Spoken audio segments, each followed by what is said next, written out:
Patay naman ang isang lalaki matapos saksakin ng kanyang kumpare. Ang posibleng dahilan daw ay ang matagal na nilang away na nag-ugat daw sa agawan sa parking lot. Balitang hatid ni Emil Sumangil. Abala mga bata sa paglalaro habang ang iba'y nagbabakay-bahay at nangangaruling sa gagalangin Tondo, Maynila. Nang biglang sumiklab ang gulo.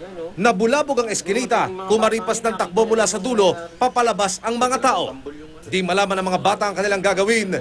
Nakuha na ng CCTV ang lalaking tumatakbo na may bitbit na kutsilyo. Siya ang 30 taong gulang na tricycle driver na si Mark Anthony de la Paz.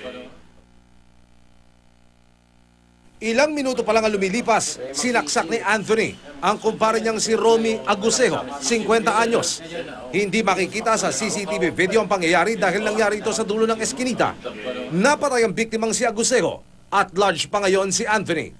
Hindi po makatao yung ginawa sa kanya, para siyang baboy na kinakatay. Ayon sa investigasyon, napiko ng suspect sa biktima matapos siyang sawayin nito. May alitan na sila dati pa tungkol sa parking. Yun naman pong mga kamag-anak ng suspect, kinokontak namin ngayon sa kasalukuyan at hinihikayat po namin na sumurrender na lang. Karpintero ang biktima at siya lang ang tanging inaasahan ng kanyang mag-iina.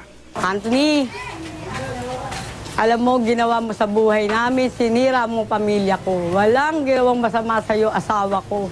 Bakit ginanito mo kami? Sumuko ka na. Yan lang ang gagawin mong tamang paraan. Humarap na rin sa kamera ang asawa ng suspect. Nagsumamo sa mister na sumuko na lamang alang-alang sa kanilang mag-iina. Kasi hindi ko po alam ba't nagawa rin yun eh.